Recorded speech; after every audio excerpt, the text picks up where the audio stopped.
कि इस संसार में हम बाहर वालों से दुखी नहीं होते, संसार के लोगों से हम दुखी नहीं होते। हम यदि जीवन में दुखी होते हैं तो अपनी संतान को लेकर ही दुखी होते हैं। बच्चे का समय पर यदि विद्याध्ययन नहीं होगा तो आप दुखी हो जाओगे। अच्छे स्कूल में आपके बच्चे की एडमिशन नहीं हुई तो आपको दुख हो जाएगा। एडमिशन होने के बाद भी यदि वो बच्चा उस स्कूल में सही से पढ़ता नहीं है, अच्छे अंक प्राप्त नहीं करता है, तो आप फिर टेंशन में आ जाते हो, फिर दुखी हो जाते हो कि इतना पैसा खर्च किया पर बच्चा तो बार बार फेल हो रहा है, डी ग्रेड प्राप्त कर रहा है, बी ग्रेड प्राप्त कर रहा है, सी ग्रेड प्राप्त कर रहा है। इसकी तो ग्रेडिंग भी सही नहीं चली है। जब वो बच्चा पढ़ाई लिखाई से बाहर निकल जाता है, एजुकेशन उसकी पूर्ण हो जाती है, तो उसके बाद आपको टेंशन हो जाती है उसकी नौकरी की। अब बेटे की नौकरी कैसे लगेगी? 6 महीने यदि वो घर में बैठ गया, साल भर यदि वो घर में बैठ गया, तो आप चिंतित हो जाते हो, आप दुखी हो जाते हो कि इतना पढ़ाई लिखाई पर खर्चा करने के बाद भी ये बेटा तो घर में बैठा हुआ, ये तो घर में पड़ा हुआ है। चलो उसकी पढ़ाई लिखाई भी अच्छे से हो गई, नौकरी भी उसको भगवत कृपा से अच्छी मिल गई, तो उसके बाद आपको छोकरी की टेंशन हो जाती है कि पढ़ा लिखा तो है, नौकरी भी लगी हुई है, लेकिन अभी इसका शादी तो नहीं हुई, अभी तक तो कंवारा बैठा है। आप उसके कंवारेपन से ही परेशान हो जाते हो।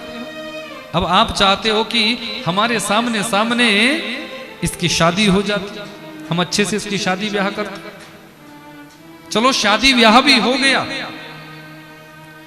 उसके बाद भी आप चिंतित हो जाते हो, आपको चिंता होने लग जाती है। जब 1 साल 2 साल 3 साल 4 साल ऐसे व्यतीत होते हैं ना, तो आपको टेंशन होने लग जाती है कि इसके संतान तो है ही नहीं, बेटा बेटी तो अब कुछ हो ही नहीं रहा है। आपको टेंशन हो जाती है, आप चिंतित हो जाते हो कि यदि कोई पोता हो जाता, पोती हो जाती, तो कम से कम उसके साथ बातें करने का, उसके साथ लाड प्यार करने का हमें भी सुख मिलता, उसको स्कूल छोड़ने का, उसको स्कूल से लाने का हमें भी सुख मिलता। दादा दादी तो अपने पोता पोती के सामने घोड़ा भी बन जाते हैं, बोले कंधे पे बैठो खेलो।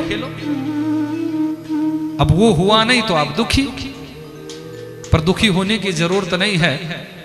यदि जीवन में ऐसा है तो भगवत कृपा से श्री बांके बिहारी जी का जो स्थान है पट्टा बरौरी में, वहां जाइएगा। यदि जीवन में ऐसा कोई दुखी आपके होगा, वहां भेजिएगा।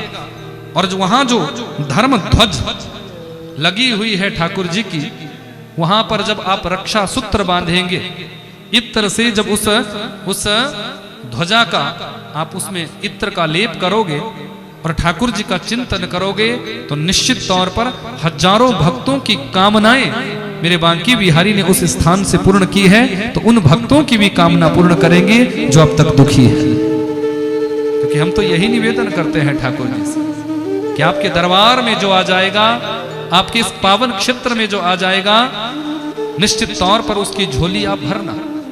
और मेरे बांके बिहारी जी की कृपा से, मेरे ठाकुर जी की कृपा से 24 वर्षों के बाद भी लोगों की झोलियां वहां से भरी है, ये प्रत्यक्ष प्रमाण है।